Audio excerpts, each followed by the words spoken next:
नमस्कार दोस्तों, मैं प्रिंस सैनी आपका स्वागत करता हूं हमारे चैनल लर्न एंड ग्रो में। आज हम बात करेंगे स्वेइंग कपल के बारे में। जो swaying couple along the line of stroke लगता है जब हम 2 सिलेंडर लोकोमोटिव का यूज करते हैं।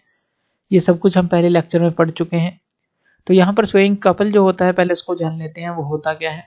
ये एक अनबैलेंस्ड फोर्स होता है due to the 2 cylinders along the line of stroke constitute a couple about the centre line between the cylinders. तो इसको एक बार फिगर से समझ लेते हैं। ये हम 2 व्हील मान लेते हैं लोकोमोटिव के, और यहाँ पर एक ये लाइन ले लेते हैं line of stroke first cylinder के लिए, और यहाँ पर हम पिस्टन ले लेते हैं और सिलेंडर अरेंजमेंट ले लेते हैं। ये कनेक्टिंग रोड और ये क्रैंक हमने ले ली। अब ये जो क्रैंक है हम मान रहे हैं कि थीटा एंगल पर है। इसी तरह से एक दूसरी लाइन ले लेते हैं line of stroke second cylinder के लिए, यहाँ पर पिस्टन और सिलेंडर अरेंजमेंट ले लेते हैं। अब ये जो कनेक्टिंग रोड होगी इस क्रैंक के साथ कितने डिग्री पर होगी? ये 90 डिग्री प्लस थीटा पे होगी, क्योंकि एक अगर थीटा पे होती है तो दूसरी जो है 90 डिग्री उससे ज्यादा होती है। तो 90 डिग्री प्लस थीटा, या कहें कि एक दूसरे के 90 डिग्री होती है जो दोनों क्रैंक होती हैं 2 सिलेंडर लोकोमोटिव के अंदर। तो ये चीज, और जो सेंटर लाइन है इनकी ये हम ले लेते हैं, जो कि हमने यहाँ पर लिखा है कि ये अनबैलेंस्ड फोर्स है due to the 2 cylinder along the line of stroke. अब लाइन ऑफ स्ट्रोक कौन सी है? ये वाली लाइन ऑफ स्ट्रोक है जहां पर ये पिस्टन मूव करेंगे, और constitute a couple about the centre line between the cylinder, और कपल को बनाएंगे अबाउट द सेंटर लाइन, ये जो है बिटवीन द, ये जो 2 सिलेंडर है between the cylinders. This couple has swaying effect about a vertical axis and tends to sway the engine। अब हम यहाँ पर अगर एक vertical axis मान लें, यानी कि perpendicular to the paper एक axis मान लें, तो उसके about जो है ये सिलेंडर जो है swaying effect क्रिएट करेगा। जैसे कि मान लीजिए जब ये एक्ट करेगा तो ये इसको इस तरफ खींचने की कोशिश करेगा क्लॉकवाइज, और जब ये एक्ट करेगा ये इस व्हील को इस तरफ खींचने की कोशिश करेगा एंटी क्लॉकवाइज। तो क्लॉकवाइज और एंटी क्लॉकवाइज वर्टिकल एक्सिस के अबाउट अगर हम देखें तो ये हमें लहराते हुए दिखेंगे वर्टिकल एक्सिस के अबाउट। तो इसीलिए यहाँ पर वर्टिकल एक्सिस का भी हमने नाम लिया है। This couple has swaying effect about a vertical axis and tends to sway the engine को स्वे करने का काम करेगा alternately in clockwise and anti clockwise direction.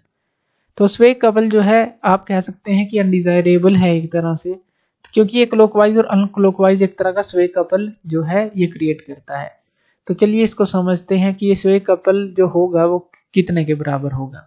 तो यहाँ पर हम मान लेते हैं कि जो दोनों लाइन ऑफ स्ट्रोक हैं फर्स्ट सिलेंडर की और सेकंड सिलेंडर की, इन दोनों के बीच का डिस्टेंस a मान लेते हैं। यानी कि सेंटर लाइन से अगर हम डिस्टेंसेस को देखें तो ये क्या हो जाएगा हमारे पास, ये a/2 हो जाएगा। इसी तरह से ये भी हमारे पास a/2 हो जाएगा। तो ये हाफ हो गया क्योंकि सेंटर लाइन से हम बात कर रहे हैं। टोटल जो है a है। अब जो स्वेइंग कपल है अलोंग द जो लाइन ऑफ स्ट्रोक जो हमने पहले भी इसके लिए निकाला था, तो वो क्या होगा? अब देखिए यहां पर निकाल लेते हैं जो स्वेइंग कपल है, स्वेइंग कपल। तो ये क्या होगा अगर हम बात करते हैं फर्स्ट सिलेंडर की, जहां पर ये क्रैंक एंगल थीटा है, तो यहां पर ये किसके बराबर होगा? ये एक्सप्रेशन हमने निकाला था 1 - c m omega square r और कोस थीटा इनटू क्या हो जाएगा, a/2 हो जाएगा। अब हम स्वेइंग कपल जो है इसके लिए बात कर रहे हैं। अब ये जो स्वेइंग कपल है देखिए दोनों सिलेंडर के लिए इस तरह से लगेगा। इसके लिए जो फर्स्ट सिलेंडर के लिए ये दिखा देते हैं, सेकंड के लिए ये दिखा देते हैं। अब ये फोर्स है और ये परपेंडिकुलर डिस्टेंस है। तो फोर्स हमने निकाली थी अनबैलेंस्ड फोर्स जो हॉरिजॉन्टल जो थी हमारी along the line of stroke थी, और इनटू ये डिस्टेंस हो गया। तो इस तरह से हमने लिखा है कि फोर्स इनटू जो परपेंडिकुलर डिस्टेंस है a/2। तो ये फोर्स हो गया फर्स्ट सिलेंडर के लिए और ये a/2 डिस्टेंस हो गया। इसी तरह से इसमें से माइनस कर दें। अब क्लॉकवाइज को हम पॉजिटिव मान लेते हैं, इसको नेगेटिव मान लेते हैं।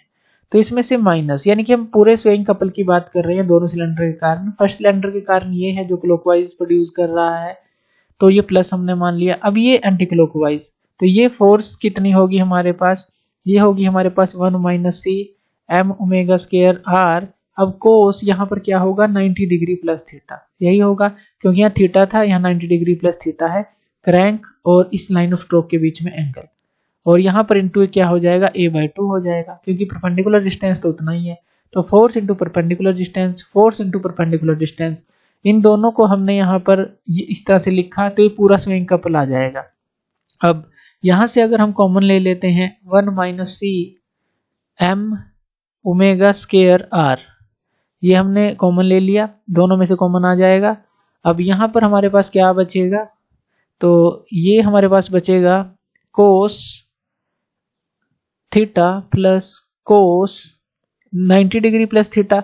अब कोस 90 डिग्री प्लस थीटा हमें पता है ये साइन थीटा होता है, और इन टू जो है a/2 भी है, a/2 को भी कॉमन ले लेते हैं यहाँ पर a/2, यानी कि हमने क्या किया 1 minus C M omega square R a/2 इनको कॉमन ले लिया, और यहाँ पर क्या बचा कोस थीटा और कोस 90 डिग्री प्लस थीटा। यहाँ पर फर्दर सॉल्व कर लेते हैं, ये क्या आ जाएगा a/2 1 minus C M omega square R, और यहाँ पर ये क्या आ जाएगा कोस थीटा, और यहाँ पर ले लेते हैं, और ये प्लस आ गया साइन थीटा। क्यों? क्योंकि कोस 90 डिग्री प्लस थीटा क्या होता है साइन थीटा। अब यहाँ पर ये जो है स्विंग कपल के बराबर आ गई, ये जो वैल्यू है हमारे पास। अब ये स्विंग कपल के बराबर वैल्यू है, इसका मतलब स्विंग कपल जो है इसके ऊपर डिपेंड करता है cos theta plus sine theta पे। अगर ये मैक्सिमम होगा तो स्विंग कपल मैक्सिमम होगा, अगर ये मिनिमम होगा तो स्विंग कपल मिनिमम होगा। तो इसको कैसे चेक करेंगे, कैसे निकालेंगे, तो हम इसका डिफरेंशिएशन कर देते हैं, यानी कि d/d थीटा, यहाँ पर हम ले लेंगे cos theta plus sine theta, तो हम ये डिफरेंशिएशन कर देंगे। अब कोस थीटा क्या होगा हमारे पास माइनस का साइन थीटा होगा, और साइन थीटा का डिफरेंशिएशन क्या होगा कोस थीटा इक्वल टू 0, और यहाँ पर ये क्या आ जाएगा minus sine theta equal to minus cos theta, तो ये आ गया हमारे पास। तो यहाँ पर इसका मतलब सीधा क्या आ गया sine theta equal to cos theta, ये आ गया। अब ये कोस थीटा इसके नीचे आ जाएगा, तो ये क्या हो जाएगा हमारे पास टेन थीटा, ये टेन थीटा हो गया इक्वल टू ये क्या आ जाएगा हमारे पास 1 आ गया। तो टेन थीटा जो है 1 आ जाता है। अब टेन थीटा 1 कहाँ पर होगा, जब थीटा जो होगा 45 डिग्री हमें पता है, तो तब वो होता है 1, या फिर थीटा जो होता है 225 डिग्री होता है, तब ये 1 होता है। तो इस तरह से जो स्विंग कपल मैक्सिमम और मिनिमम जो होगा वो हम ले सकते हैं थीटा 45 पर और 225 डिग्री पर। अब जो मैक्सिमम और मिनिमम वैल्यू है स्विंग कपल की, हम इस थीटा को वैल्यू को पुट करके भी निकाल सकते हैं। मान लीजिए 45 डिग्री को पुट करते हैं इसी रिलेशन के अंदर, तो जो स्विंग कपल है वो क्या आ जाएगा, वो हमारे पास आ जाएगा, हम यहाँ प्लस माइनस लेंगे, मैक्सिमम मिनिमम की बात कर रहे हैं, 1 माइनस सी और क्या है हमारे पास एम ओमेगा स्क्वायर आर, ये जो है सारी रिलेशन हम ले रहे हैं, और a/2 है तो यहाँ पर लिख लेते हैं a/2। अब कोस 45 लिख लेते हैं, कोस 45 डिग्री और plus sign 45 degree, plus sign 45 degree, तो यही है। तो हमने 45 डिग्री को पुट कर दिया थीटा की जगह, तो ये हमारे पास क्या आ जाएगा, तो ये रिलेशन हम ऐसे ही लिख लेंगे। और यहाँ पर जो cos 45 की वैल्यू है हमें पता है 1/√2 होती है, और sin 45 की वैल्यू भी 1/√2 होगी, तो ये प्लस में है। तो अगर हम इन दोनों को प्लस कर दें, यहाँ पर अगर प्लस कर दें तो ये हमारे पास कितना आता है, ये आ जाता है हमारे पास, देखिए हाफ है एक तरह से 1/√2 प्लस 1/√2, तो यहाँ पर ये हमारे पास आ जाता है √2, क्योंकि ये √2 का हाफ, ये भी √2 का हाफ, दोनों को जोड़ेंगे तो √2 आ जाएगा हमारे पास। या इस तरह से कर सकते हैं √2 प्लस √2, ये 2√2 आ जाएगा और नीचे 2 आएगा, तो √2 ही हमारे पास बन जाता है। तो ये जब √2 आया तो बाहर क्या है a/2 भी है हमारे पास, a/2 इंटू ये क्या है √2 है, यही है। अब हम क्या करें, इस 2 को किस तरह से लिख सकते हैं, इस 2 को तोड़कर √2 इंटू √2 इस तरह से लिख सकते हैं। इसका मतलब एक √2 इससे कैंसिल आउट हो जाएगा, एक √2 इससे कैंसिल आउट हो गया, और यहाँ पर ये क्या बच जाता है, सिर्फ √2 बच जाता है। तो अब हम इस सब को जो है हटा देते हैं, जो ये हमने करके देखा भी कि किस तरह से a/√2 आया। तो ये पूरी रिलेशन जो है plus minus 1 minus C M omega square R into a/√2 बन जाती है। और ये मैक्सिमम एंड मिनिमम वैल्यू जो है स्विंग कपल की इस तरह से आप इसके अंदर दिखा सकते हैं। तो ये होता है स्विंग कपल, और इस तरह से हम इसको निकालते हैं। तो थैंक यू वीडियो देखने के लिए, और इसी तरह की वीडियो के लिए आप हमारे चैनल लर्न एंड ग्रो पे हमें सब्सक्राइब कर सकते हैं। धन्यवाद।